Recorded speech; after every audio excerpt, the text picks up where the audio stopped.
Welcome, dear friend. Before we begin our journey into the magical world of Santa Claus, his elves, and the North Pole, take a moment to get comfortable. Maybe you're sitting in a cozy chair, lying under a warm blanket, or resting your head on a soft pillow. Let your body relax and let your mind slow down as we explore the history, folklore, and gentle magic of Christmas together. Feel free to share where you're watching from in the comments below. It's always wonderful to know that people from all over the world are joining in this quiet, peaceful experience. Take a deep breath in and slowly exhale. Let the soft rhythms of this story guide you into relaxation. The snow is falling quietly outside. The elves are working diligently, and Santa is preparing for his gentle journey across the world. Now, allow yourself to drift into this cozy, magical world. Let the stories unfold slowly, and let the warmth of the North Pole settle around you. When you're ready, we'll begin. Long before the name Santa Claus was spoken, long before sleigh bells jingled through snowy forests or reindeer were imagined soaring through frosted clouds, there were older whispers, older stories, soft, fragile threads of belief that stretched across centuries. In the deep cold of midwinter, when the nights grew longest and the land fell silent under snow, ancient people turned inward. The earth slept. Crops lay hidden beneath frost.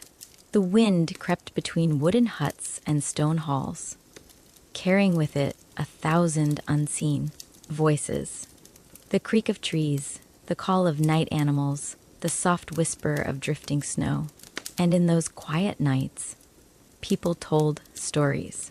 They spoke of beings who traveled the winter skies. Some kind, some fearsome, all powerful. These beings watched over humankind in the most vulnerable time of the year, when food was scarce and warmth precious. People left offerings, hoping that these unseen spirits would bless their homes and spare their families. Among the earliest of these tales were those of Odin, the All-Father of Norse myth, a god of wisdom and war, of poetry and magic. Odin, it was said, rode through the sky during the Yuletide season on his great 8-legged horse, Sleipnir. His long gray beard flowed in the cold wind, and his cloak billowed like storm clouds. Children left boots or small shoes by the hearth, filled with straw or treats for Sleipnir. If Odin was pleased, he would leave behind small gifts, nuts, fruit, or carved toys. To the people of the north, this time was sacred. Fires burned in longhouses as families sang songs to keep away the cold. The ancient festival of Yule marked not only the darkest night, but also the promise of returning light. Evergreen branches adorned doorways, a reminder that life endured even in the heart of winter. The giving of gifts, humble as they were, became a reflection of this endurance, a symbol that kindness could thrive even when the world seemed frozen. Farther south, in the heart of the Roman Empire, another celebration marked the turning of the year, Saturnalia. This festival, held in honor of the god Saturn, was a time of laughter and joy, when the usual order of society was reversed. Masters served their servants, friends exchanged gifts, and the streets glowed with lanterns and evergreen garlands. The cold air was filled with warmth, of music, of generosity, of shared bread and wine. It was during these revelries that the idea of giving for the sake of joy, rather than duty, took root. The spirit of Saturnalia lingered long after the Roman gods had faded, seeding the traditions that would merge with later faiths. As centuries passed, the old gods fell silent, and the Christian world began to rise. Yet people did not forget the comfort of giving in dark times, or the joy of lighting candles against the endless night. The Church, seeking to guide and preserve what was good in these traditions, found new meaning in an old virtue charity, and so entered the figure of Nicholas of Myra, Nicholas was born around the 3rd century in a small port town along the coast of what is now Turkey. Orphaned at a young age, he inherited wealth but chose to devote his life to faith and service. As bishop, he was known for his gentleness, his quiet wisdom, and his acts of secret generosity. One tale, whispered through the centuries, tells of a poor man with 3 daughters, too poor to provide dowries. The man feared they would be sold into servitude. When Nicholas learned of this, he waited until nightfall, climbed the man's roof, and dropped a bag of gold coins down the chimney. The coins, the story goes, landed softly in the stockings the daughters had hung by the fire to dry. When the man awoke and found the gold, his heart filled with gratitude. But Nicholas vanished, unwilling to take credit. His kindness was to remain unseen, a gift for its own sake. Over time, this small act of generosity became a legend. In towns and villages across Europe, people told stories of Saint Nicholas, protector of children, sailors, and travelers. His feast day, December 6th, became a celebration of giving. Children placed their shoes by the fire, and in the morning, they might find fruits, nuts, or small coins, tokens of St. Nicholas's unseen visit. In Northern Europe, the figure of St. Nicholas merged with older memories. The gift, giving Odin, the watchful winter traveler, the unseen spirit who rode the sky. The red bishop's robes became brighter, the beard longer, the eyes wiser. The idea of a winter gift bringer took firmer shape. In the Low Countries, he was called Sinterklaas. On the eve of his feast day, children left their shoes by the fireplace, filled with carrots or hay for his horse. In return, Sinterklaas left sweets, nuts, or small presents. He arrived, it was said, by boat from Spain, his vessel filled with gifts, his loyal helpers at his side.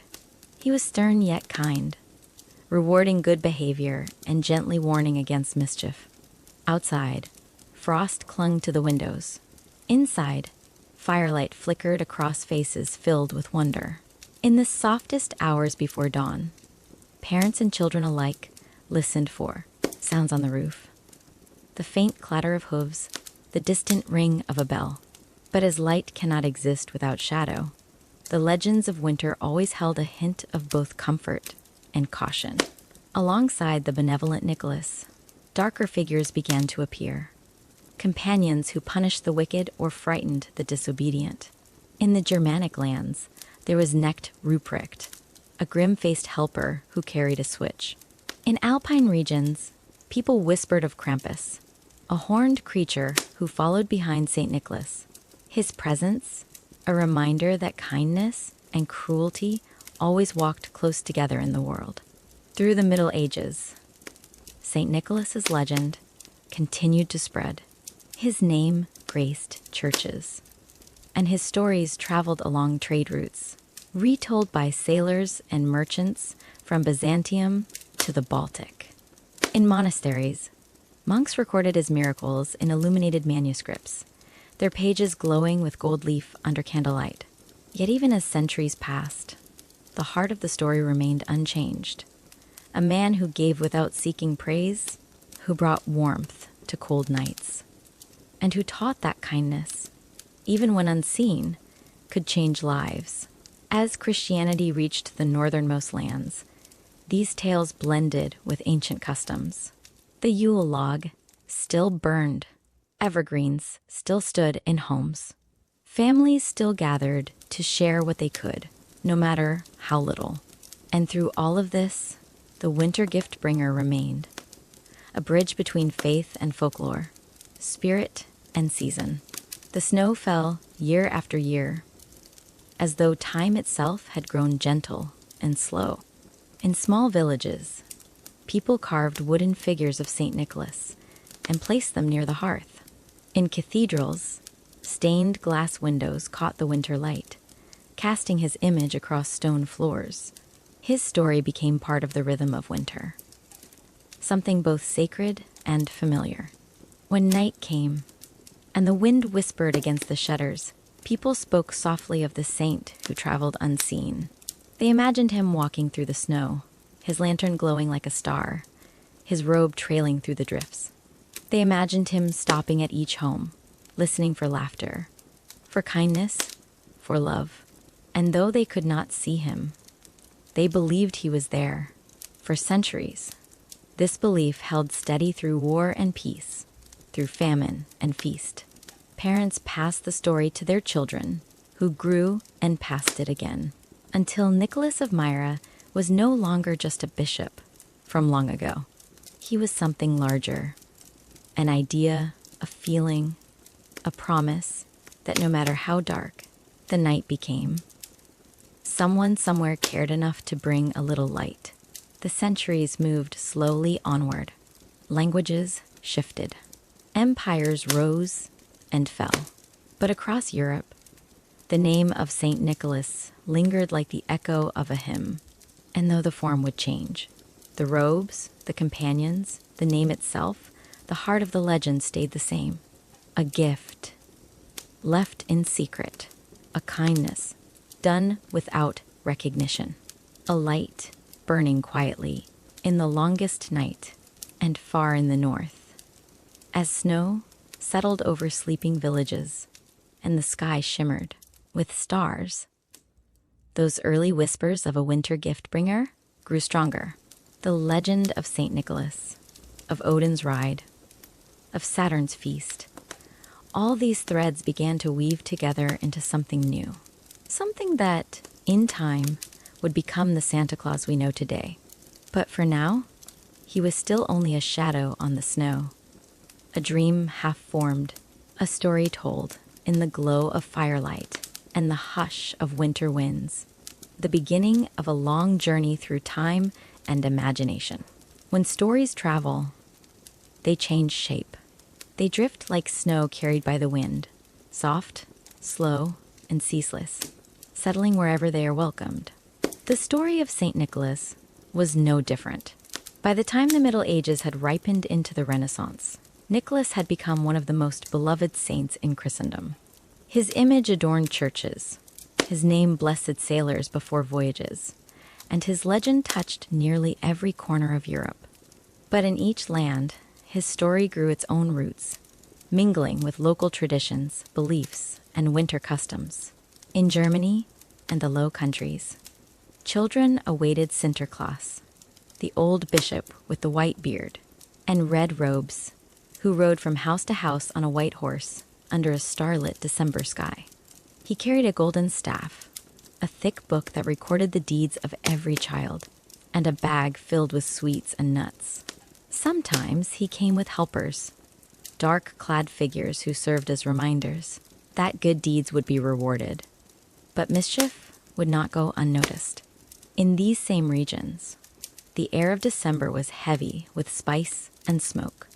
The smell of gingerbread and roasted chestnuts drifted through narrow streets.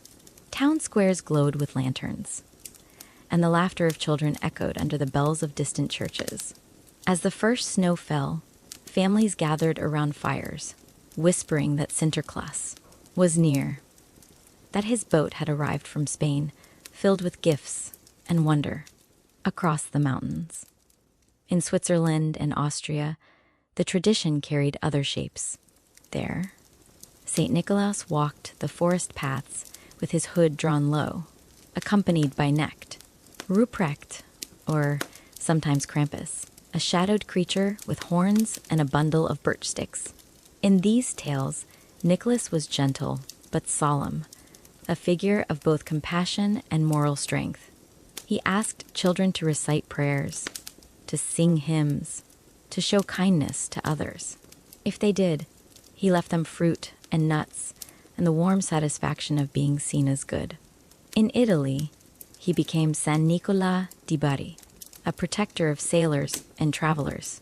Fishermen lit candles on his feast day, praying for calm seas and safe return. Mothers prayed to him for their children's health. The legend of his generosity grew beyond the act of gold through a chimney. It became the spirit of giving itself. And in the cold stone cities of northern Europe, the image of St. Nicholas began to change once again.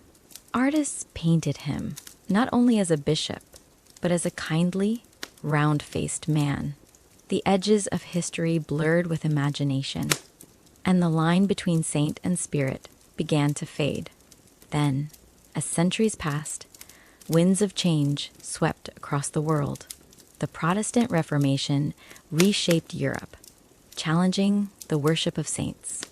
Churches that once glowed with candles to Nicholas fell silent, their statues removed, their feast days forgotten. But while the church may have turned away, the people did not. They held on to the feeling, if not the form, the warmth of giving, the comfort of hope in the darkest season. In Protestant lands, St. Nicholas evolved again. He was renamed, reimagined, transformed to fit new beliefs. In Germany, he became Der Weihnachtsmann, the Christmas man, still gift-bearing, still benevolent, but no longer a bishop. In England, the figure became Father Christmas, a jovial spirit of the holiday, not tied to religion, but to festivity itself. Father Christmas was portrayed in long green robes, wreathed in holly, echoing ancient spirits of winter abundance, like the Green Man, or the ghostly old winter of folklore. He represented cheer, generosity, and the turning of the year. He was not just a giver of gifts, but a symbol of life's continuation through the cold. When people raised their mugs of ale by the fire, when they feasted despite the frost, when they exchanged laughter and kindness, Father Christmas was there, not as a man, perhaps, but as a feeling. The story of Nicholas, reshaped again, traveled westward. By the 17th century, Dutch settlers carried the tale of Sinterklaas across the ocean to a new and growing world, America. There, in the busy port city of New Amsterdam, which would later become New York, the Dutch kept alive the tradition of their beloved saint. On the eve of December 5th, families gathered in their small homes to share sweets, tell stories, and set out shoes for the visiting bishop. But time and distance do strange things to stories. They stretch them, soften their edges, and blend them with new voices. In this new land, far from Europe's cathedrals and cobblestone streets, Sinterklaas slowly began to take on a new identity. His name, pronounced in the Dutch tongue, shifted into something rounder, simpler, Santa Claus. At first, he was still imagined as the old bishop, with robes and staff, his horse trotting across rooftops. But as generations passed, as languages mixed and cultures intertwined, the image changed. The bishop's robes faded into red winter clothing. The mitre gave way to a fur-lined cap. The horse became something else entirely. The transformation began quietly, in stories, in poetry, in art. In 1821, a small booklet appeared in New York titled A New Year's Present to the Little Ones from 5 to 12. Within it was a poem called Old Santa Claus, with much delight. It was the first time Santa was described riding not a horse, but a sleigh drawn by reindeer. 2 years later, another poem would change everything. You may know it by its opening line. "'Twas the night before Christmas, when all through the house, not a creature was stirring, not even a mouse." Clement Clarke Moore's A Visit from St. Nicholas, published in 1823, painted the Santa Claus we recognize today. A jolly, round figure, traveling by sleigh, carrying toys for children, and entering homes through the chimney. He was no longer the solemn saint of Myra, but a merry, magical bringer of gifts and joy. The poem described him with cheeks like roses, a nose like a cherry, a belly that shook when he laughed, like a bowl full of jelly. It gave names to his reindeer: Dasher, Dancer, Prancer, Vixen, Comet, Cupid, Donder, and Blitzen. and cemented the vision of Santa that would capture imaginations for centuries to come. But even as the new Santa took shape, echoes of the old ones lingered. His kindness came from Nicholas, his laughter from Father Christmas, his skyborne journey from Odin, his time of celebration from Saturn. And as the 19th century unfolded, Santa Claus continued to evolve, this time through art, advertising, and storybooks. In 1863, the political cartoonist Thomas Nast drew Santa for Harper's Weekly. Nast's Santa was plump, cheerful, wrapped in fur, and surrounded by toys. He lived, Nast decided, not in a bishop's house or a church, but in the North Pole, a place of eternal snow and endless mystery. Why the North Pole?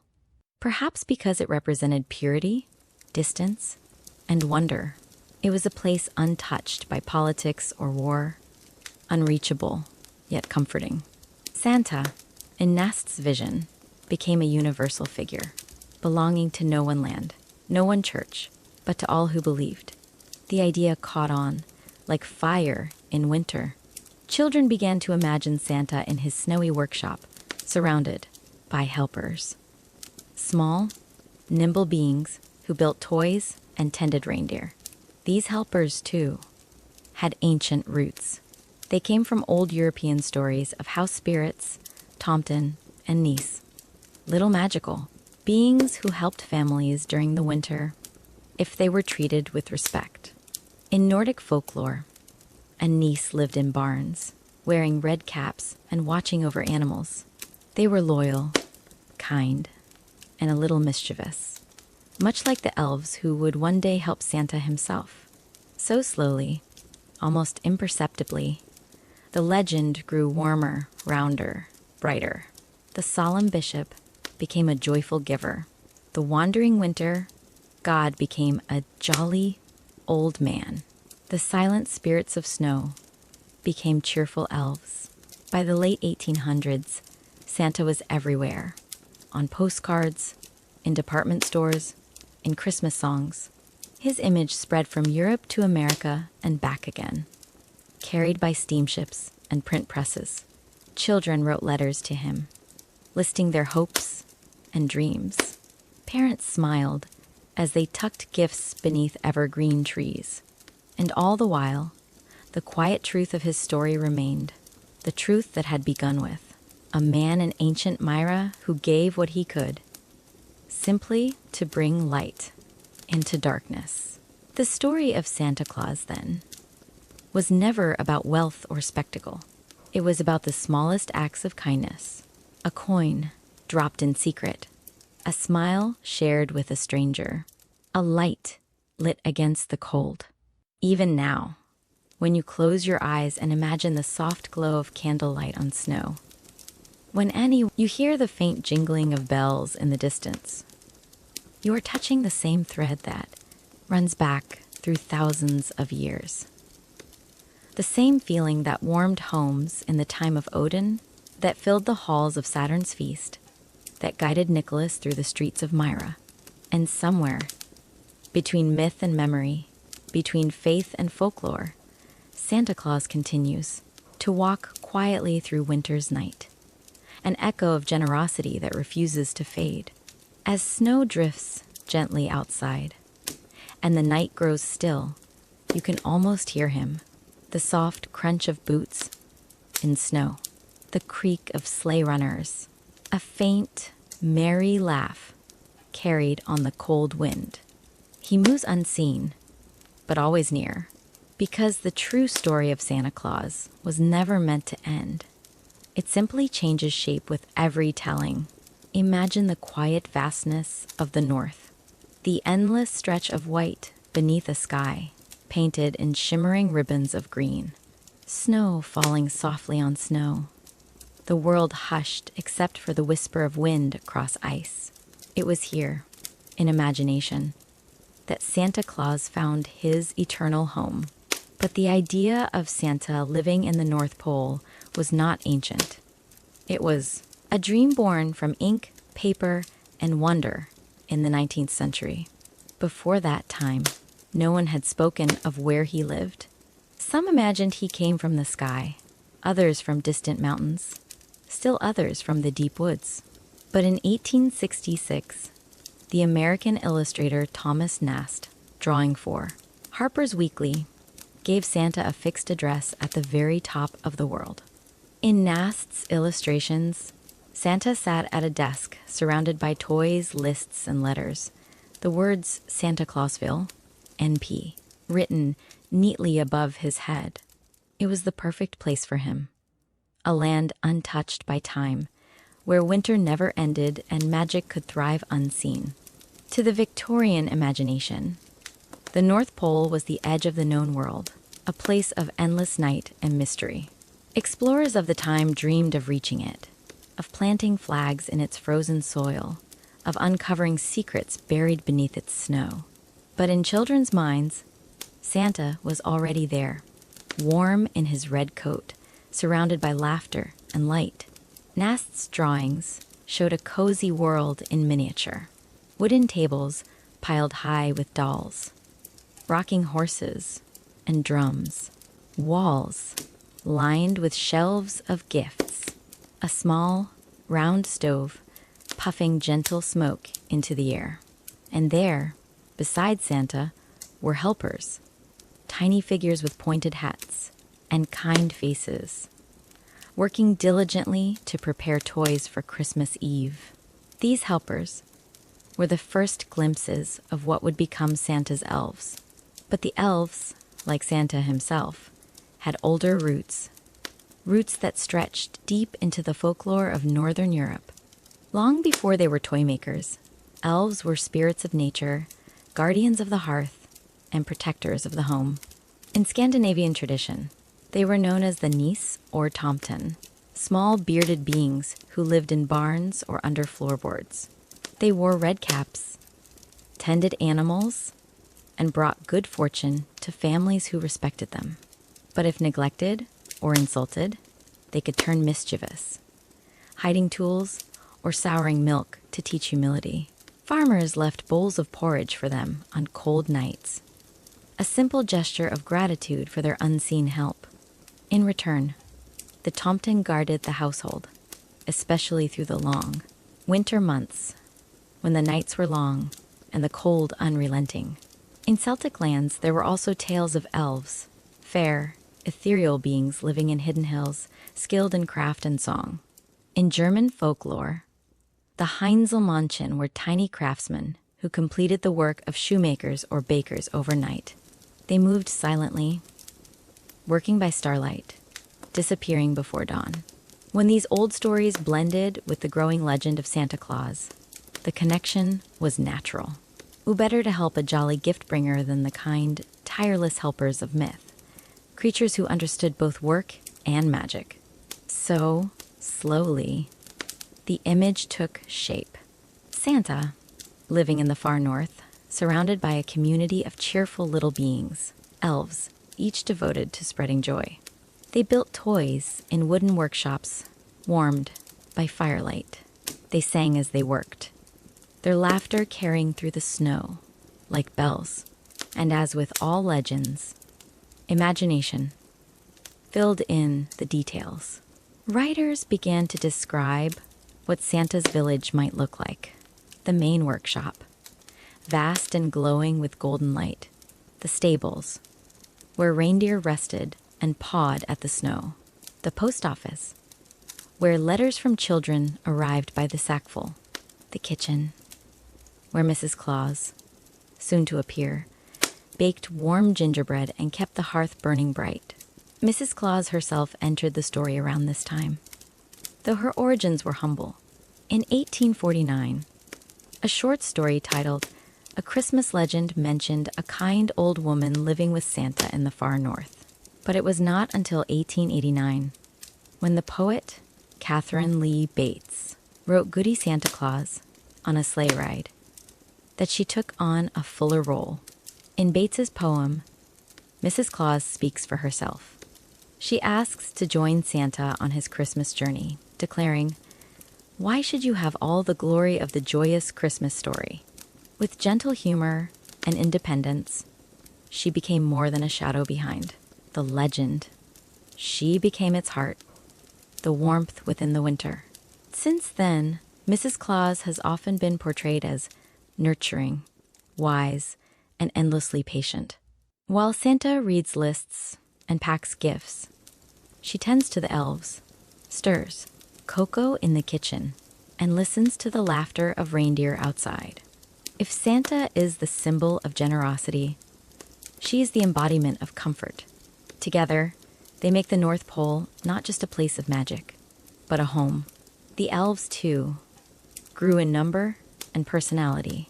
In the early 20th century, writers and illustrators began to describe them in more detail. They were no longer forest spirits, but cheerful artisans, each with a role to play. Built toys. Some cared for the reindeer. Some painted wooden trains or stitched tiny dolls.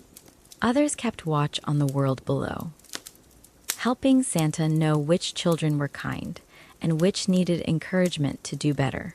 Stories painted the North Pole as a bustling village, alive with music and mischief. There were cobblestone streets, candy-striped lampposts, and cottages made of gingerbread and snow. The elves sang carols as they worked, their voices light and clear against the hum of the wind. And through it all, Santa moved among them, smiling, listening, guiding. He was not their master but their friend, a leader who inspired joy rather than demanded it.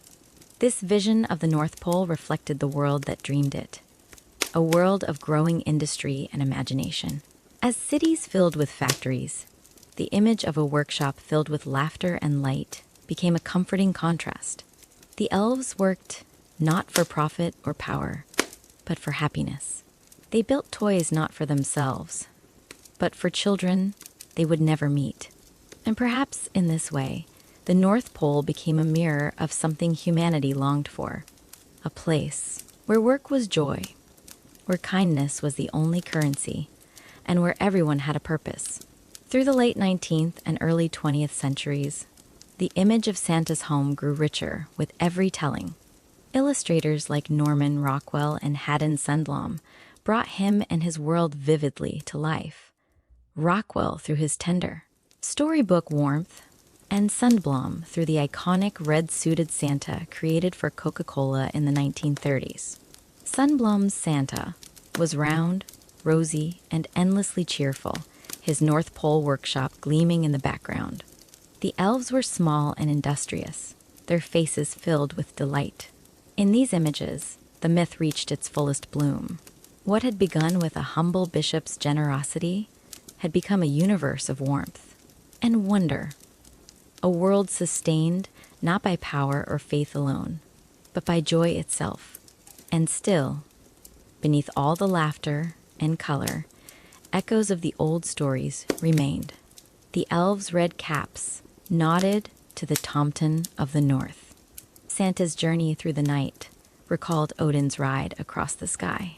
The feast and laughter of Christmas carried the ancient soul of Saturnalia. Every story, it seemed, remembered the ones before it. So when snow begins to fall outside your window and the world grows still, imagine the scene far to the north. In a cozy cottage surrounded by endless snowdrifts, Mrs. Claus pours steaming cocoa into small cups. The elves sit by the fire, their cheeks glowing from the cold, their laughter light and gentle. Outside, the reindeer stamp their hooves, their breath misting in the frosty air. And in the great workshop nearby, the sound of hammers and laughter continues late into the night. Santa sits at his desk, reading another letter by candlelight. The room smells faintly of pine and cinnamon. He smiles as he reads a child's wish, not for toys, but for peace, for family, for kindness. He sets the letter aside, nods quietly, and looks out the window at the vast snow beyond. Somewhere out there, far below the northern lights, countless homes glow with their own small fires. And he knows, as he always has, that his journey is not about the gifts he brings, but about the warmth those gifts awaken. The elves keep working. The reindeer rest. The stars turn slowly overhead. And at the top of the world, in a place born of imagination and kindness, the story of Santa Claus continues to grow, just as it always has, layer by layer, light by light, dream by dream. Close your eyes and picture a snowy evening somewhere in the early 1900s. The streets are lined with glowing lamps, their light haloed by falling snow. A soft hum of carols drifts from windows. Inside, children press their faces against frosted glass, watching the night, wondering if they might catch a glimpse of reindeer in the sky. This was the moment in history when the story of Santa Claus, once a flicker of faith and folklore, became something bright enough to light the entire world. The turn of the 20th century was an age of invention, of railroads and electricity, of letters that could cross oceans and illustrations that could reach millions. Stories no longer stayed within villages or valleys. They traveled faster than ever before. And as they traveled, they carried Santa Claus with them. In cities like New York, London, and Paris, the image of Santa began to appear everywhere. On postcards, in shop windows, and in newspapers. Artists painted him in his red suit, surrounded by toys, smiling warmly as children peeked around corners. His sleigh, his reindeer, his elves, all these details became more vivid with each passing year. But there was something deeper happening beneath the surface. The industrial age had brought both abundance and loneliness. Factories filled with noise and smoke. People moved to cities, leaving behind the closeness of village life. Winter, once a time of community storytelling and simple traditions, now unfolded in busy streets and crowded apartments. And so, the story of Santa became more than a tale. It became a bridge between the old world and the new, a reminder of kindness, of wonder, of giving without asking in return. It was during this time that a new tradition began to spread, one that would bind children to Santa forever. The letters. At first, they were simple, scribbled notes left by the fireplace, wishes whispered into the night. But as the idea of Santa's North Pole home grew, so too did the belief that he could receive mail. By the 1870s, children in America, Britain, and across Europe were sending letters addressed to Santa Claus. North Pole. Some were written in careful print, others in shaky, uneven handwriting. They asked for dolls, trains, books, or sweets. But just as often, they asked for small, tender things. Peace for a sick mother, snow on Christmas morning, or a father's safe return from sea. Post offices began to receive thousands of these letters each December. Some were answered by volunteers, others published in newspapers. And as each child wrote, the legend grew stronger, more real. No longer just a story told by parents, but a living figure children could speak to, hope toward, and believe in. In a way, those letters did more than any poem or illustration to shape Santa's magic. They made him personal. He was no longer a distant myth, but a friend, a figure who listened, who cared, who understood. And as the letters traveled north, the world itself began to transform for Christmas. In Germany, the Christmas tree, once a small folk tradition, became a symbol of the season everywhere. Evergreen branches adorned with candles, ribbons, and fruits filled homes with the scent of pine. The tree, ancient in its symbolism, represented life in the heart of winter, just as it had in pagan days. When Queen Victoria and Prince Albert displayed a Christmas tree at Windsor Castle in the 1840s, the image spread across the world. Soon, every home from London to New York Wanted one. Under the trees, wrapped boxes appeared, tokens of love, generosity, and anticipation. And above them, often hanging from the mantle, were stockings, still recalling the legend of St. Nicholas and the golden coins dropped down a chimney so long ago. In those quiet moments, firelight flickering, gifts waiting, families gathered, the old and new stories intertwined. St. Nicholas, Odin, Father Christmas, and Santa Claus all seemed to watch over these scenes, their spirits woven together by time. The reindeer, too, grew more beloved. Once mere companions in poetry, they became essential to the legend.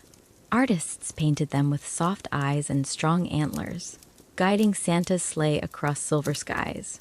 Each one took on a name and a character of its own. Dasher and Dancer, fleet and graceful, Prancer, proud and elegant, Vixen, quick as light, Comet and Cupid, bright and loyal, Donder and Blitzen, thunder and lightning, symbols of speed and strength. But even as their names echoed through poems, new stories kept adding to the myth.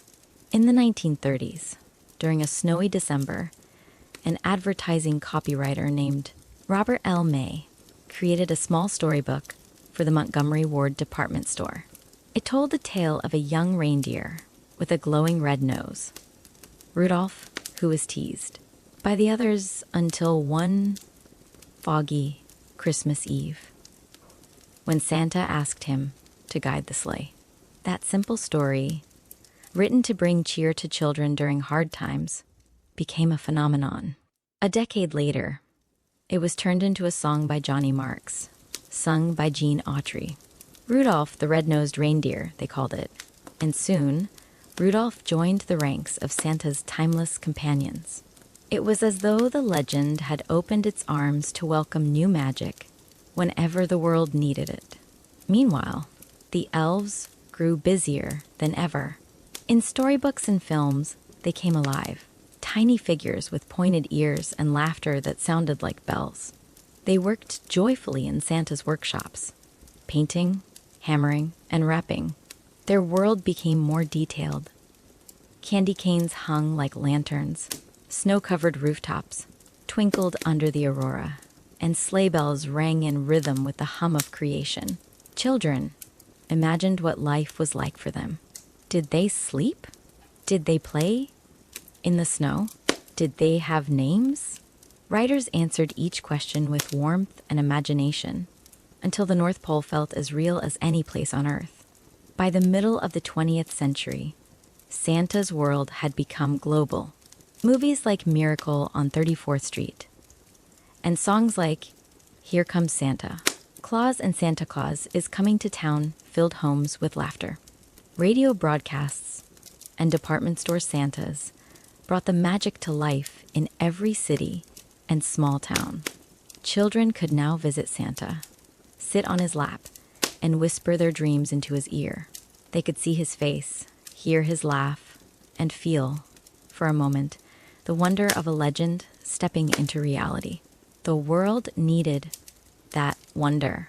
The early decades of the 1900s were marked by wars, depressions, and uncertainty. And yet, through it all, the story of Santa endured. His message of giving, hope, and childlike faith became a balm against hardship. During World War II, soldiers received letters from home filled with images of Santa. Artists drew him visiting troops, carrying gifts to the front lines, reminding everyone that kindness could exist, even in the darkest times. When the world healed and grew again, Santa's legend expanded further still, crossing languages, cultures, and continents. In Japan, he became known as Santa-san. In Brazil, Papai Noel. In Russia, his figure merged with Dead Moroz, the grandfather Frost who brought gifts at New Year. The story no longer belonged to one faith, one people, or one nation. It belonged to everyone who believed in kindness. As technology advanced, Santa adapted. Television brought him into living rooms. Cartoons and commercials painted him in vivid color. His sleigh, once imagined by candlelight, now flew across the screens of millions. Yet even in this new world of electricity and speed, the heart of the legend remained slow, gentle, and human. Every Christmas Eve, as families gathered under twinkling lights, as the scent of pine and baking filled the air, as laughter and music softened the edges of winter, Santa's presence lingered, invisible but felt. And when the night grew quiet, when the last candle flickered low, the old rhythms returned. The stillness, the hope, the faint sound of bells in the distance. For though centuries had passed since St. Nicholas walked the earth, the essence of his gift, the pure joy of giving, was still alive, carried on by the story itself. The modern Santa was not just a myth or a symbol. He was memory made alive, a reflection of all the kindness humanity had ever shown in the heart of winter. So when you hear those songs, when you see children writing letters, when you feel that quiet spark of peace beneath the glitter and light, you are touching something ancient. Something that began with a humble act of generosity and grew, century after century, into a story that could warm the coldest night. And far to the north, in the land of snow and stars, the workshop glows with life. The elves hum softly as they tie ribbons and polish sleigh bells. Mrs. Claus checks the lists one last time. And Santa, his coat heavy, his smile gentle, steps outside into the waiting night.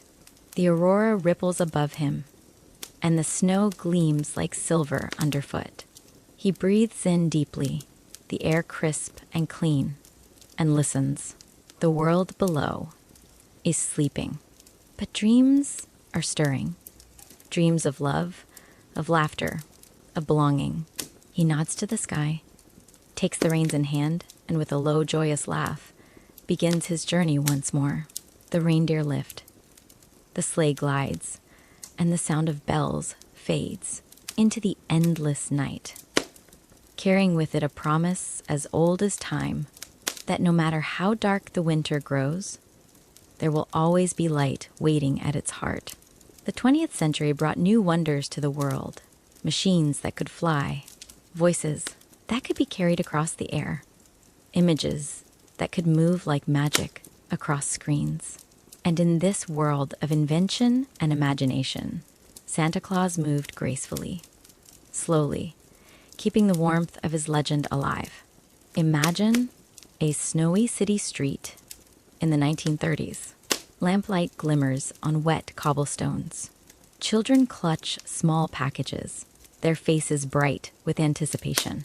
Somewhere nearby, a window glows with a painted Santa, red suit vivid against the golden candlelight. Across the ocean, families gather around radios, listening to songs that carry the echo of Christmas cheer. It was during this era that the modern image of Santa solidified in popular culture. In 1931, the artist Haddon Sundblom painted Santa Claus for Coca-Cola advertisements. These illustrations captured him in a way no one had before. Plump and jolly, cheeks rosy, eyes twinkling, and hands resting warmly on his belly. His red suit, trimmed in white fur, glowed as if the sunlight itself had kissed it. Sundblom's Santa was more than a figure. He was comfort. In the midst of the Great Depression, when hope often felt fragile, children and adults alike looked at those images and felt a gentle joy. Here was a figure of generosity, of laughter, of warmth, reaching out from paper into the world. Movies soon followed. In 1947, Miracle on 34th Street told a story of belief and kindness.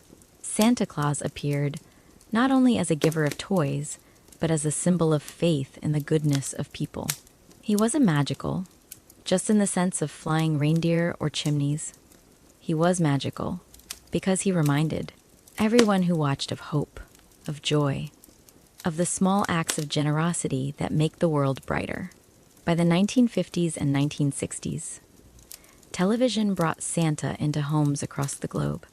Families gathered to watch parades, special programs, and commercials. Each program painted his world in soft, inviting colors. The glowing North Pole workshop, elves laughing and humming. As they painted and stitched toys, Mrs. Claus bustling in the kitchen, the reindeer pawing at the snow outside. Songs followed, and the music carried the magic further. Rudolph the Red-Nosed Reindeer echoed in households, followed by Here Comes Santa Claus, and Santa Claus is Coming to Town. Their melodies were gentle but insistent, reminding everyone that Christmas and Santa were more than a day. They were a feeling, a rhythm of joy, a whisper of kindness carried through the cold air. Yet the world was changing. Cities grew taller, winters became busier, and children faced 100 distractions. Still, Santa adapted, as he always had. Letters continued to arrive at post offices, each one a small beacon of hope. Children tucked notes under trees, whispered wishes into stockings, and imagined the soft crunch of boots on snowy roofs. Through these decades, the North Pole became richer in detail. Artists and writers described it as a fully functioning village. Cottages lined with candy, striped lampposts, cobblestone streets dusted with snow, chimneys puffing warm smoke. The elves had jobs. Some crafted toys, others tended reindeer, and still others delivered letters or polished sleigh bells. Every corner of the village was alive with light, laughter, and gentle music. Mrs. Claus became more prominent as well. In stories and illustrations, she was the quiet force behind the magic. She baked cookies, tended the fires, and guided the elves with warmth and patience. Children came to see her as the embodiment of comfort and care, her presence making the North Pole feel like home. By the 1970s and 1980s, Santa's legend had crossed oceans and cultures. In Japan, he was Santa-san, arriving with a sack of gifts for Christmas Eve. In Latin America, Papai Noel appeared, with reindeer or even horses, bringing cheer and sweets. In Russia, he was remembered as Ded Moroz, Grandfather Frost, delivering presents at New Year rather than Christmas. Everywhere, the figure of Santa adapted to local customs, yet his core, the joy of giving, the magic of belief, remained untouched. Technology added another layer to the legend. Telephones allowed children to call or record messages. Television specials made Santa appear in living rooms with gentle smiles and twinkling eyes. And as computers and the internet emerged, Santa traveled further still. Websites allowed children to send emails, games, and interactive letters, keeping the tradition alive even in the digital age. Even as the world became faster, Santa remained slow and gentle. The North Pole was still snowy and quiet. The elves worked at their own pace. The reindeer rested, waiting patiently for their annual journey. Santa read every letter with care, remembered every wish, and smiled at each hope tucked into the heart of winter. The magic of Santa Claus is quiet, but profound. It lives in small gestures, the kindness of neighbors, the surprise of gifts left in secret, the warmth of a fire on a snowy night. It lives in traditions that repeat year after year, in songs sung softly by children, in stories told under candlelight. And through all this, Santa himself remains unchanged at his core. He embodies generosity without expectation. He embodies joy that does not demand attention. He embodies belief that is gentle, persistent, and quiet, yet powerful enough to touch hearts across time. The modern era brought faster transportation, brighter lights, and taller trees.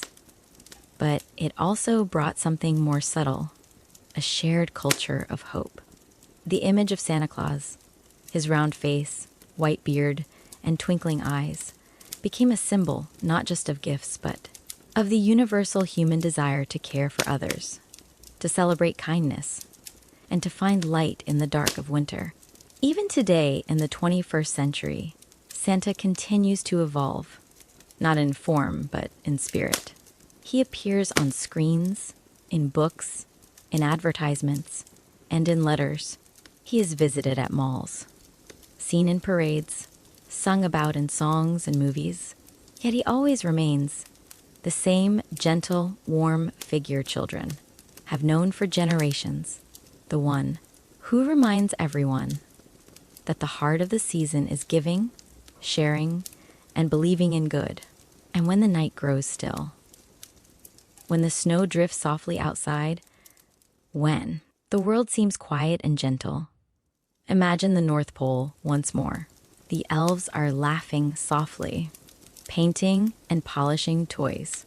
Mrs. Claus stirs her cocoa, the kitchen glowing with warmth. Reindeer paw at the snow outside, waiting for the journey. And Santa, round, cheerful, patient, prepares his sleigh. He lifts off into the night sky, the bells ringing softly, carrying hope, joy, and the gentle magic of belief to every corner of the world.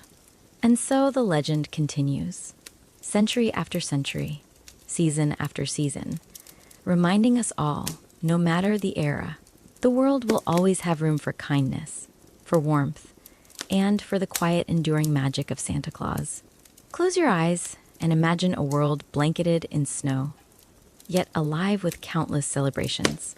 Not just in one city or country, but everywhere, where children and families await a figure of kindness who brings joy and wonder. Santa Claus, though familiar in form, wears many faces, lives in many lands, and moves along countless paths. Across Europe, his story has woven itself into centuries of local customs. In the Netherlands, Sinterklaas still rides across rooftops on his white horse.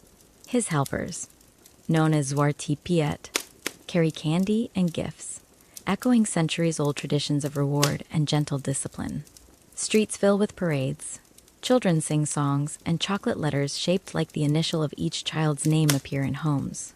Travel eastward to the Nordic countries, and Santa becomes more closely tied to the magical forests and icy landscapes of the north. In Sweden, Jultomten, a blend of the ancient Tomte and Santa Claus, brings presents under the Christmas tree. He is small, nimble, and often accompanied by woodland creatures, foxes, owls, and deer that watch silently from the snowy edges.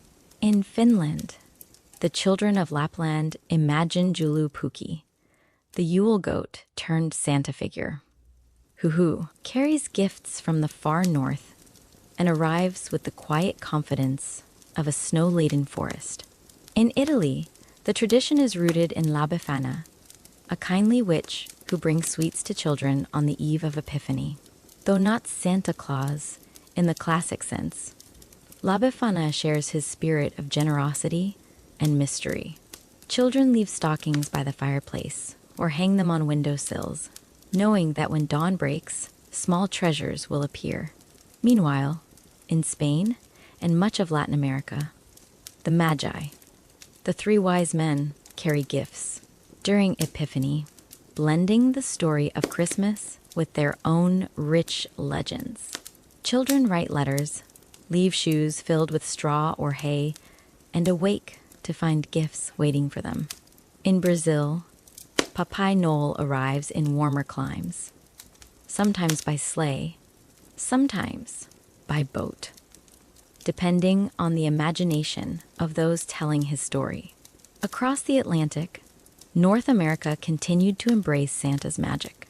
Canadian children imagined him braving northern blizzards, sliding down chimneys, and feeding reindeer on snowy rooftops. In the United States, Santa appears in homes of every culture, blending centuries of traditions. From Dutch Sinterklaas to Victorian Father Christmas to modern red-coated cheer. Even farther afield, in Japan, Santa-san brings gifts during Christmas Eve celebrations, often mingling with local traditions. South Korea, China, and other countries have adopted the figure, combining him with their own winter customs, school performances, and gift-giving ceremonies. And yet, in every culture, certain threads remain constant. The sleigh glides across the sky. The reindeer run through frost-kissed air. A round, cheerful man carries gifts and hope. And somewhere, a small, cozy village in the far north glows with light, warmth, and laughter. Elves, too, have taken on global forms. In Nordic folklore, they are nimble tomten or niece, forest guardians who watch over animals and help humans when treated kindly. In Germanic stories, they are little craftsmen, the Heinzelmännchen, who perform secret acts of creation during the night. Over time, these beings were woven into Santa's workshop, playful, tireless, and endlessly devoted to spreading joy. The North Pole itself, though imaginary, has become a symbol shared worldwide, a place untouched by time. It is a village of lights, snow-dusted roofs, and bustling workshops. Bells jingle softly as toys are painted, carved, and stitched together. The warm glow of fires spills through windows, and laughter carries on the wind. Mrs. Claus, ever patient and kind, maintains the heart of this world. She stirs cocoa, kneads dough for gingerbread, and oversees the elves, ensuring that the spirit of home remains intact. Her presence reminds all that Santa's magic is not just about gifts. It is about love, care, and warmth. Reindeer, too, are universally magical. Though their names may differ in local songs, they share the same qualities: loyalty, strength, and a mysterious connection to the snow and stars. Rudolph, with his red nose, shines as a symbol of uniqueness and bravery, guiding the sleigh through fog and night. Other reindeer, unnamed in some traditions, run silently alongside, embodying endurance and grace. Around the world, the winter season is filled with small acts that echo Santa's spirit. Children leave cookies and milk, porridge for Tomten, or letters for Sinterklaas. Communities gather to decorate trees, light candles, and sing songs that have traveled across centuries. Markets glow with lanterns, streets glisten with tinsel, and families come together in warmth against the cold. Every tradition, no matter how small or localized, contributes to the story of Santa Claus. He is not merely a character in books or advertisements. He is a living legend, felt in hearths, in hearts, and in the quiet moments of generosity and kindness that mark the season. In some countries, magical creatures join him. In Iceland, the Yule lads arrive one by one, leaving treats or surprises, sometimes mischievous, but always charming. In France, Père Noël is guided by Père Fouettard, a reminder that reward and kindness often walk hand in hand with lessons learned. Even in these variations, the core remains: children are watched over, hopes are nurtured, and acts of generosity are celebrated. The magic of Santa's legend has been woven into every language and culture, yet its essence is universal. Across continents, children imagine the sleigh cutting through midnight skies. Parents tuck notes into stockings or whisper blessings over gifts. Songs, poems, and stories recount the same timeless message: joy, kindness, and giving matter above all else. And through all of it, the North Pole remains a quiet haven. Elves hammer and sew. Reindeer paw at snow, Mrs. Claus tends fires, and Santa checks his list one last time before setting out on the night's journey. The aurora shimmers above, painting the snow with green and gold. A gentle wind carries the faint sound of jingling bells across forests, mountains, and oceans, reaching even the smallest, coziest homes. Children's imaginations give life to every corner of this magical world. They envision the elves at work, the warmth of the kitchen, the reindeer leaping over rooftops. And even when children grow older, the story remains, a soft echo of hope and wonder, a whisper of magic in the quietest moments. Every culture, every country, every family contributes a thread to this tapestry. Santa Claus is many things to many people. A saint, a spirit, a jolly man, a giver, a symbol, a friend. Yet always, he embodies generosity and joy. Always. He reminds the world that magic exists wherever love, care, and imagination flourish. So when snow begins to drift, when a bell jingles faintly, when warmth glows from a window in the night, imagine the world of Santa Claus. See the elves laughing. See the reindeer ready. See Mrs. Claus stirring cocoa. And above it all, in the cold but bright sky, see Santa Claus lift his sleigh, smile gently, and glide across the stars, carrying hope, kindness, and dreams to every corner of the earth. And even as the night deepens and the world grows still, the magic continues. Quiet, gentle, enduring, eternal. Close your eyes and imagine a quiet evening, the kind when the air feels crisp and soft, the snow pressing gently against windows, and the world seems hushed, except for the faint rustle of distant sleigh bells. It is during these quiet moments that the story of Santa Claus has traveled far beyond paper and paint, entering a world of moving images, music, and voices that echo across continents. In the early 20th century, Santa's face had already been well established through illustrations.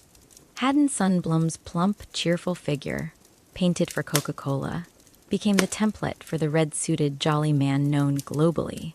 Yet as the century progressed, artists, filmmakers, and writers sought to breathe further life into his story.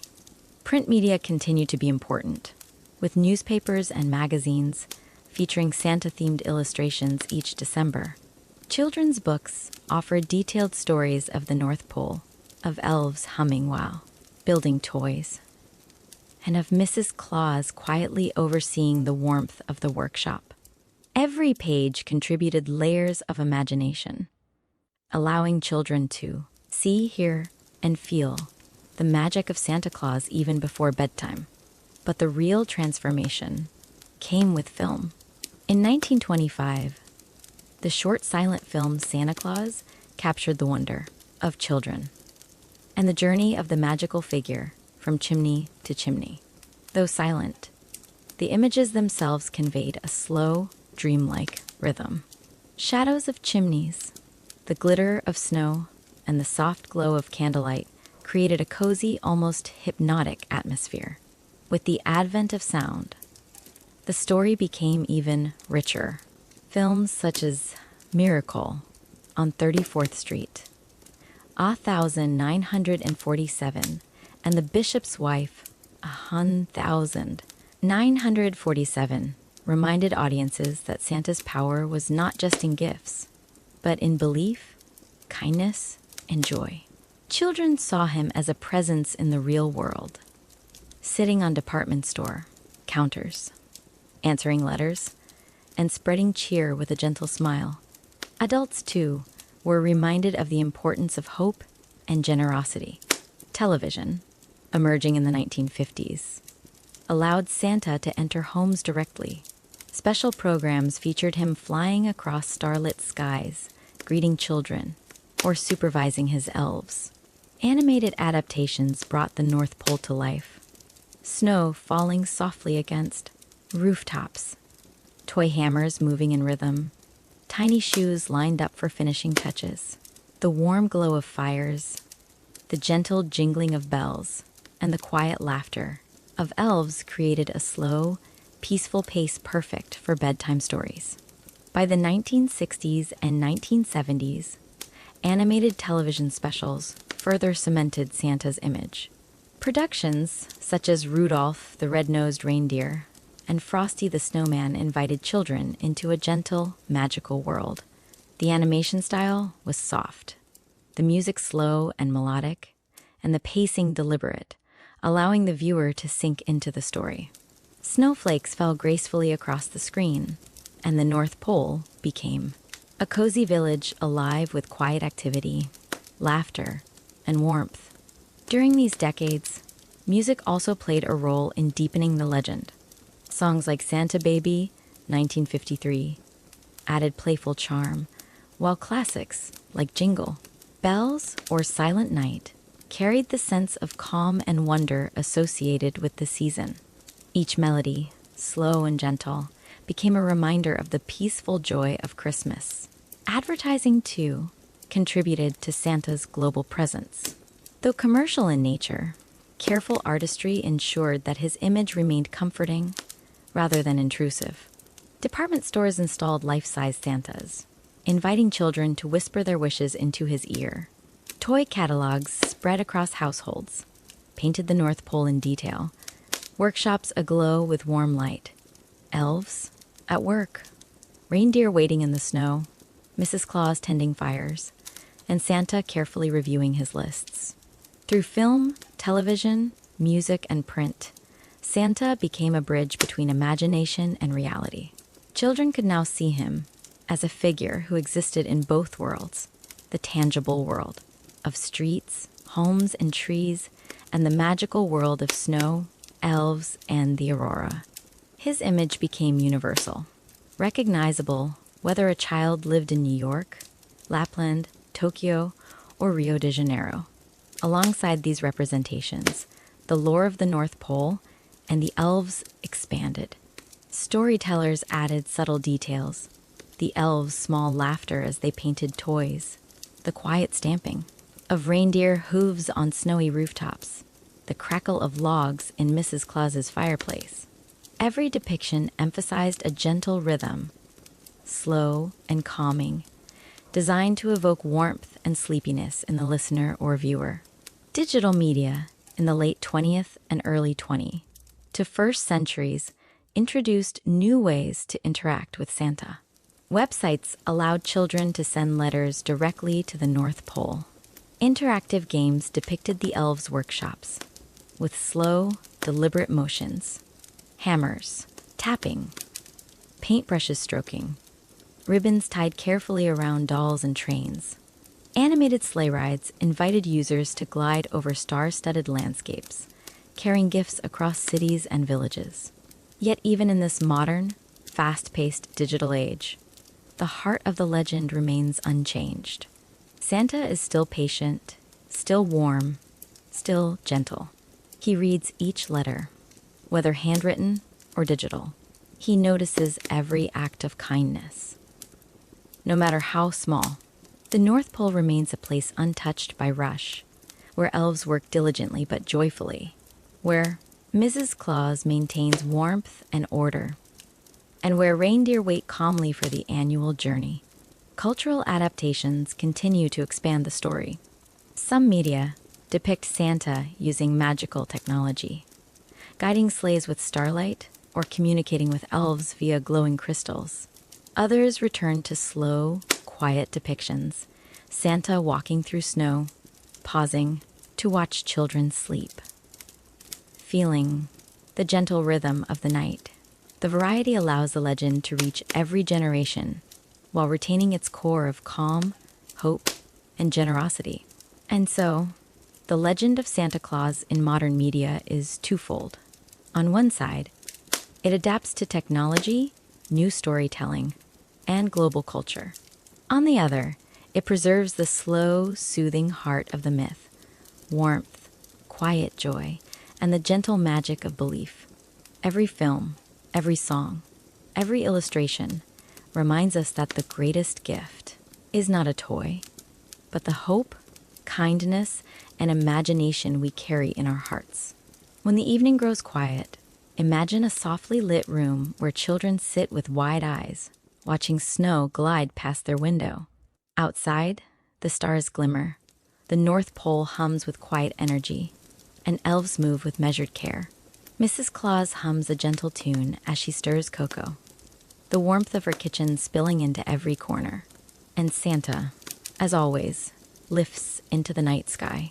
His sleigh glides slowly across rooftops, the sound of distant bells threading through the silence. Each house is visited carefully, each gift placed with thought and care. Every action is deliberate, slow, and infused with love.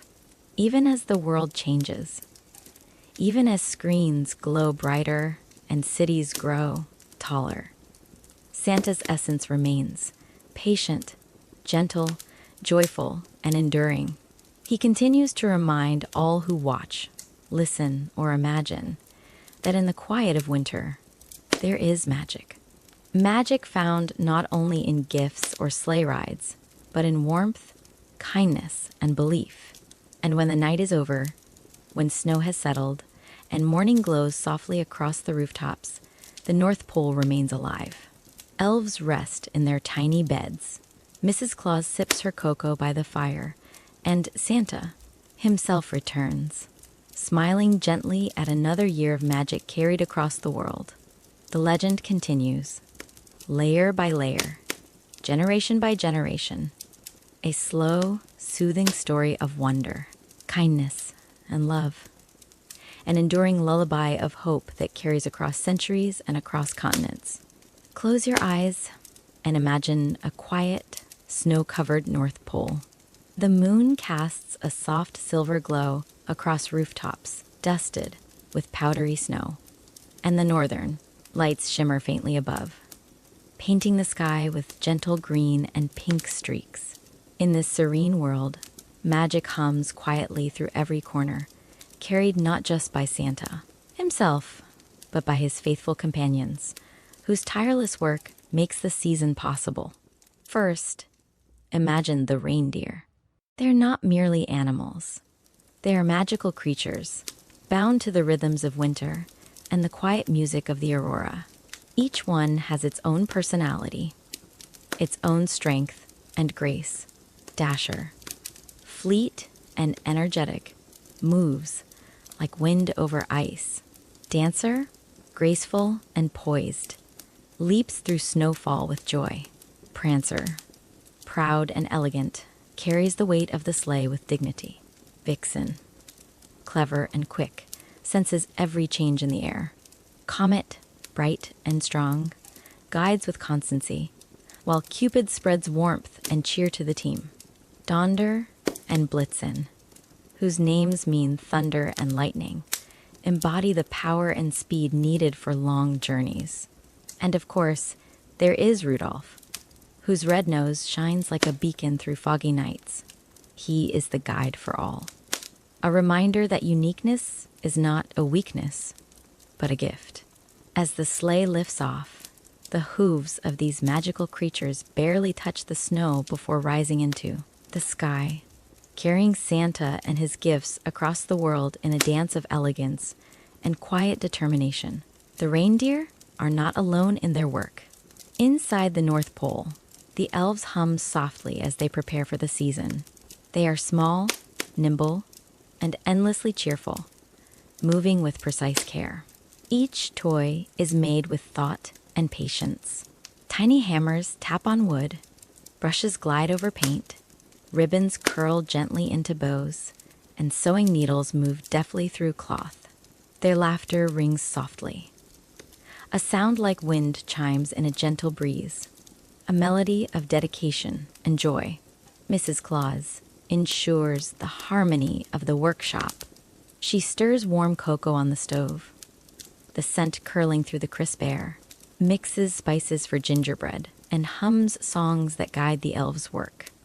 Her presence is quiet but commanding.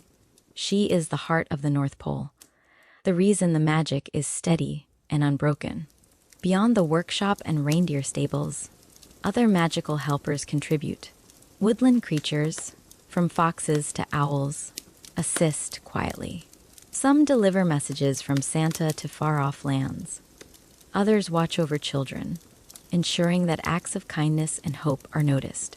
Every creature, every elf, and every snow-covered tree is part of a network of magic woven together by intention, care, and belief. Historically, these companions were inspired by folklore. The elves trace their roots to ancient European tales, where tiny beings helped humans in secret, rewarded with simple acts of kindness in return. The reindeer echo Norse mythology and Sami traditions, where animals guided people through snowy landscapes. Over centuries, these elements merged into the familiar, comforting vision of Santa's world. As the elves work, they not only create toys, but also maintain the enchantment of the North Pole.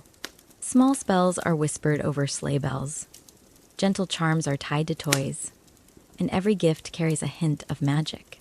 This ensures that the moment a child unwraps a present, it brings warmth, delight, and wonder, no matter where it lands. Even the smallest elves have their tasks. Some organize letters, checking names and wishes with care. Others prepare snacks for the reindeer, making sure each animal is strong and ready for the journey. A few run errands across the North Pole, moving quietly through snow, laden paths, humming tunes that keep the workshop in a rhythmic flow. The reindeer, guided by Rudolph's red nose, practice flight in the open fields surrounding the village. Snowflakes drift slowly through the air as the team lifts into the sky, circling gently before returning to the stables. Each practice run is precise, ensuring that on Christmas Eve, no roof is too high, no chimney too narrow, no journey too long. Santa himself spends time with each companion. He checks the reindeer harnesses, praises the elves for their hard work, and speaks kindly to Mrs. Claus. His laugh, deep and resonant, fills the workshop and stable alike, echoing off snowy rooftops and adding warmth to the cold air. The sound is familiar to anyone who imagines him, patient, gentle, and full of quiet joy. Outside, the aurora dances, casting shifting light over every rooftop and pathway. The North Pole becomes a stage for magic, where every detail is intentional, every movement slow and meaningful, and every heart full of warmth. The night carries a quiet rhythm, hooves tapping, bells jingling, elves whispering and laughing, fires crackling, and soft winds rustling the snow. Each companion, reindeer, elf, Mrs. Claus, woodland creature, contributes to a system of magic that stretches far beyond the North Pole. When gifts reach children, when stockings are filled, when the tiniest note of hope appears in a heart, it is the result of this interconnected work. It is patience, dedication, and joy made tangible. In addition to these helpers, there are tales of magical phenomena that accompany the journey. Stars shimmer unusually bright to guide the sleigh. Snow may form sparkling patterns that spell out wishes in the air. Northern lights swirl in rhythm with the sleigh bells. These details, subtle and soft, enrich the quiet wonder of Christmas Eve and remind all who believe that magic is alive in small, gentle ways. Even as the world outside grows faster, the North Pole remains timeless. Inside the workshop, elves move slowly and methodically, ensuring every toy is perfect. Outside, the reindeer wait patiently, their breaths forming soft clouds in the cold air. Mrs. Claus tends fires and stirs her cocoa.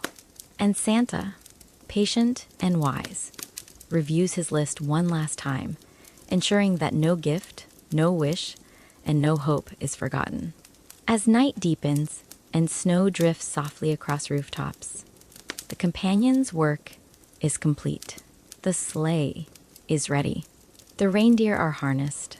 Elves wave quietly from windows.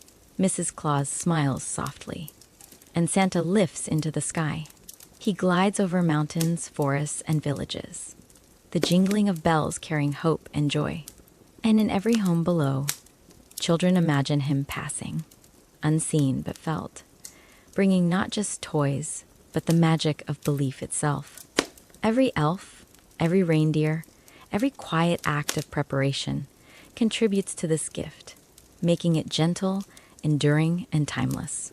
In this world of soft snow, warm fires, and gentle light, Santa's companions remind us that magic is rarely solitary.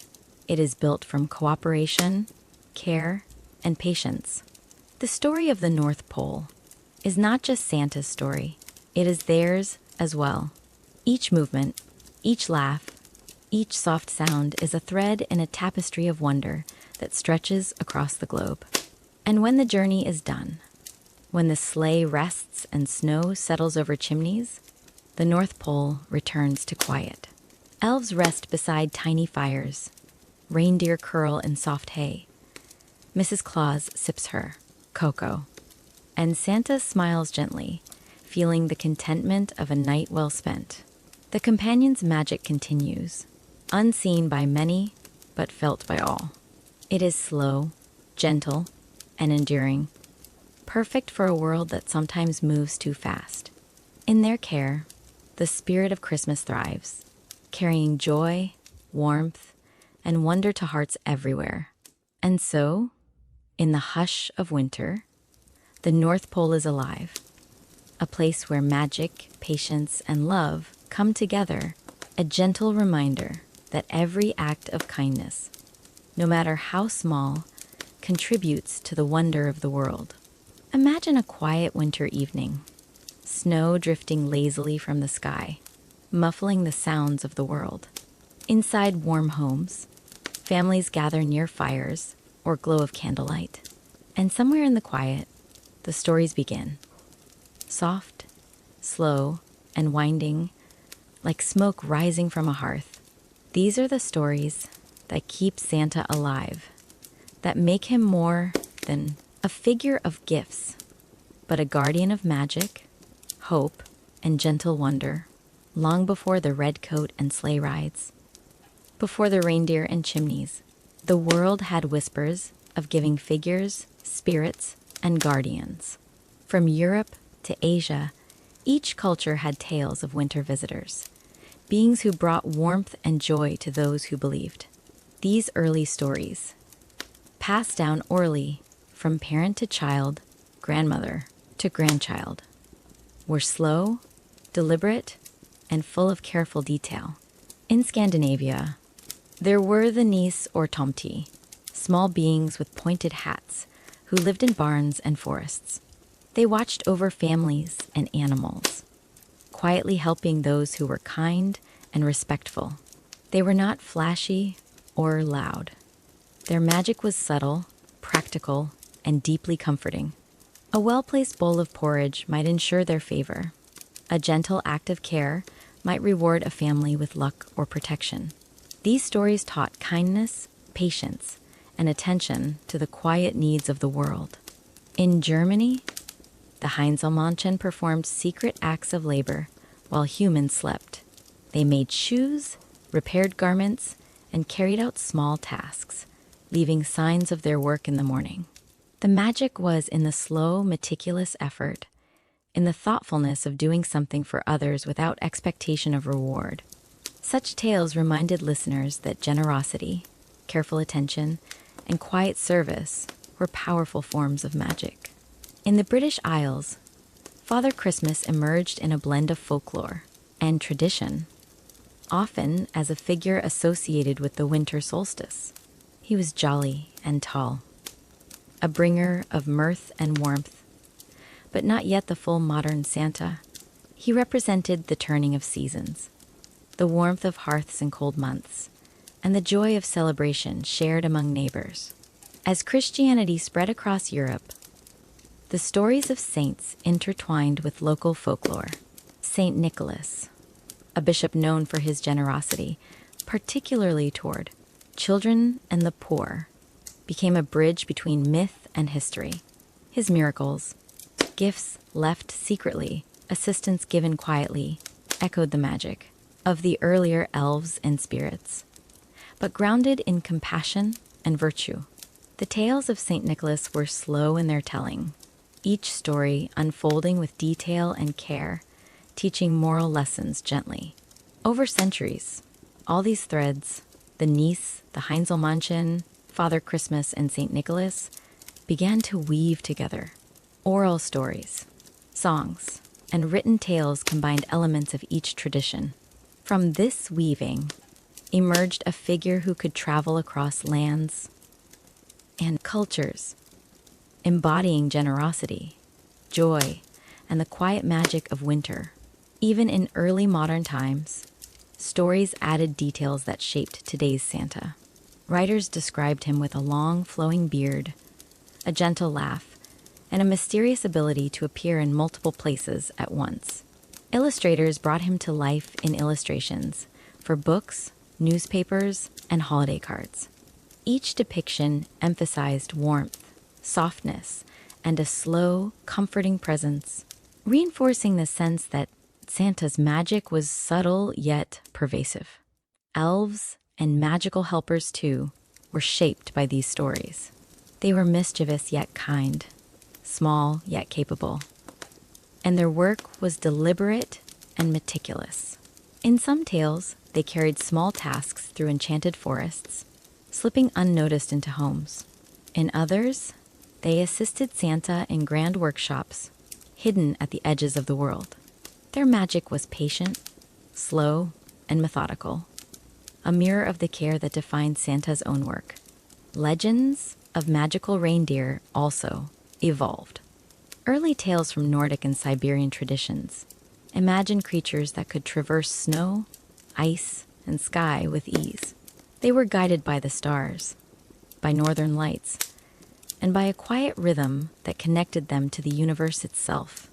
Children's stories later gave them names and personalities, turning them into characters with charm and individuality, each one contributing to the magic of the journey.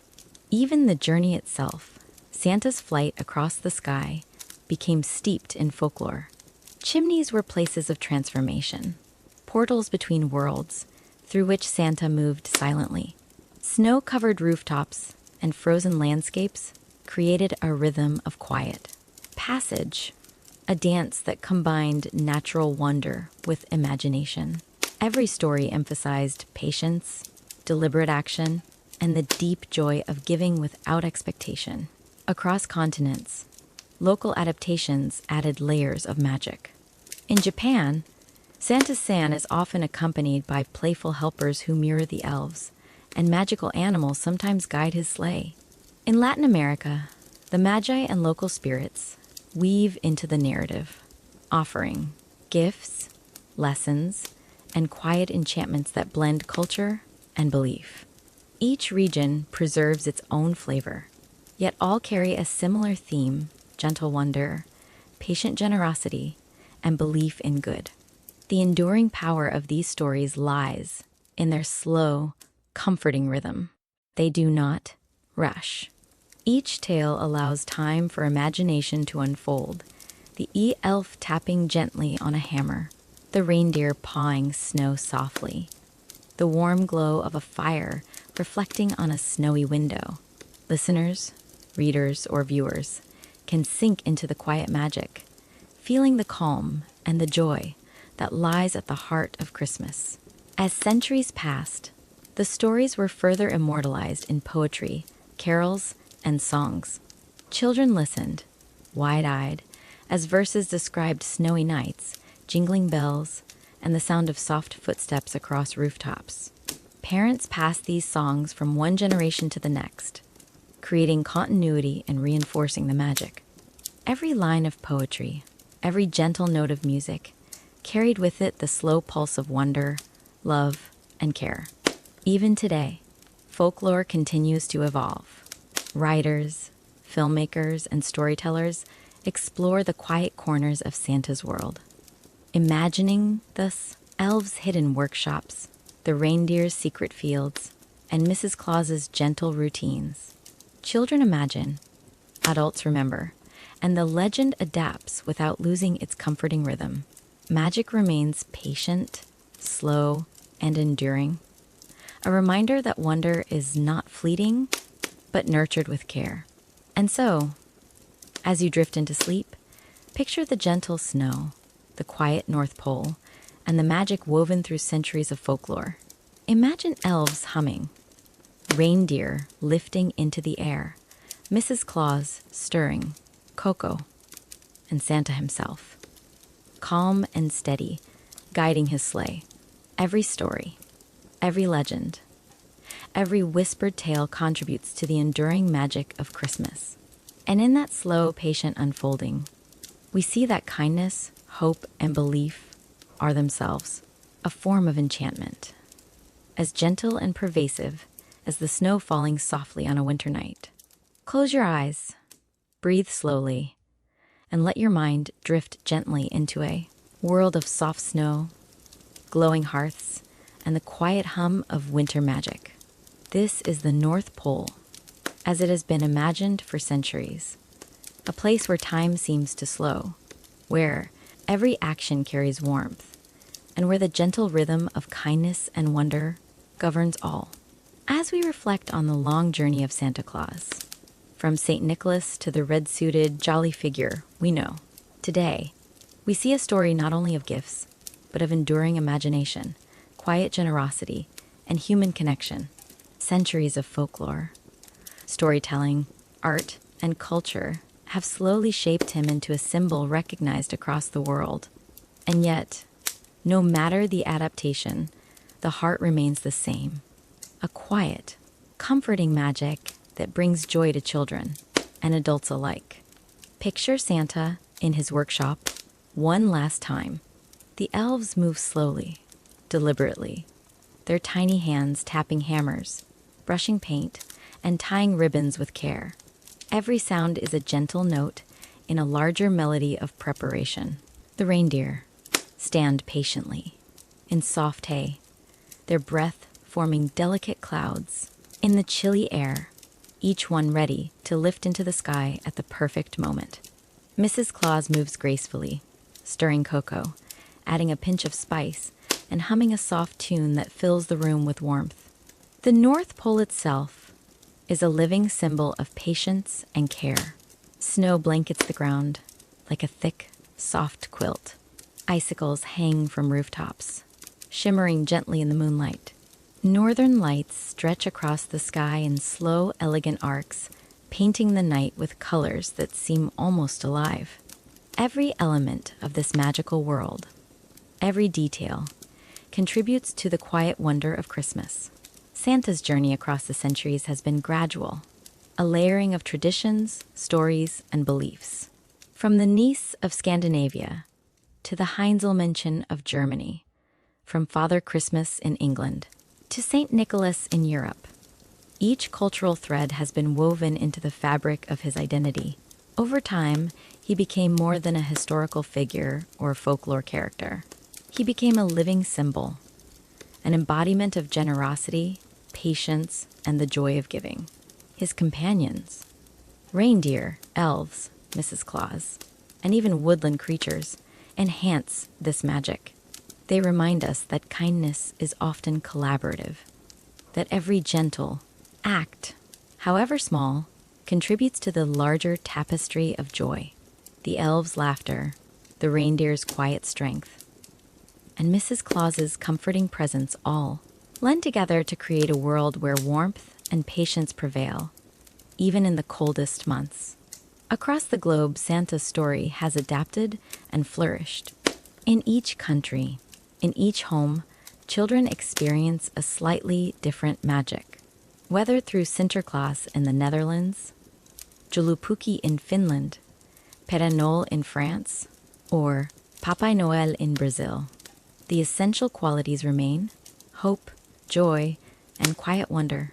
Every act of gift-giving, every decorated tree, every song or story reinforces the belief that kindness matters, that imagination is powerful, and that magic can be found even in small, everyday moments.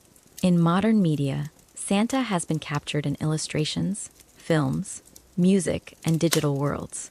Yet even as technology evolves, the essence of his story remains unchanged. The rhythm of preparation, the careful work of elves, the silent flight of reindeer, and the warmth of Mrs. Claus create a story that is slow, deliberate, and perfect for quiet reflection.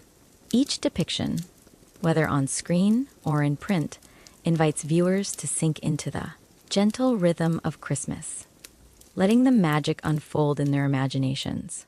And now, as you rest, imagine the final moments before Christmas Eve begins.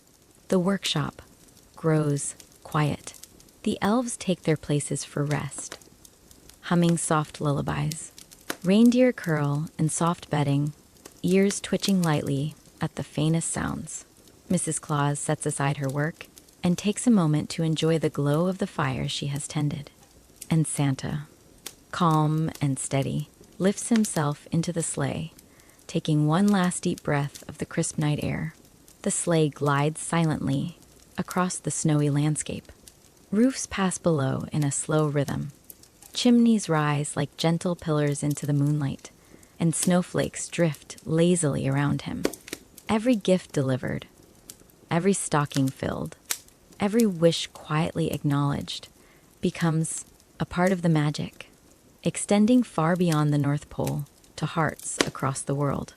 And then the journey ends, at least for a moment. The sleigh rests, the reindeer relax, the elves return to their warm beds, and Mrs. Claus sips her cocoa beside the fire. The North Pole is still, bathed in the soft light of a winter night, humming gently with the memory of magic and care. As you drift further into sleep, consider this. Santa Claus is not just a man in a red suit. He is centuries of imagination, layers of folklore, and the enduring human desire to give and care. His companions are not just elves or reindeer. They are the embodiment of patience, creativity, and joy. Every story, every song, every tradition contributes to a rhythm that is slow, deliberate, and comforting. The magic of Santa Claus is enduring because it is gentle, collaborative, and hopeful. It teaches that small acts matter, that kindness spreads quietly, and that imagination can transform the ordinary into the extraordinary. In this, his story is perfect for the quiet of winter nights, for the soft glow of candlelight, and for hearts ready to dream. So, as your eyelids grow heavy and the world becomes soft and distant, imagine the North Pole one last time. The elves resting after their work, the reindeer breathing softly in the stables, Mrs. Claus watching the fires with calm satisfaction, and Santa himself smiling gently, ready to begin another journey when the world calls. And remember, the magic does not end here. It lives in every kind act, every small gesture, every moment of imagination and hope. It is slow, steady, and enduring, perfect for carrying you into sleep, wrapped in warmth, wonder, and quiet joy. Sleep now, in the gentle glow of the North Pole, as the snow falls softly outside, as bells jingle quietly in the distance, and as the story of Santa Claus, his companions, and his enduring magic continues to live in hearts across the world. The legend, the warmth, the quiet magic, it all endures, slow and steady, as it has for centuries, and as it will for many more to come.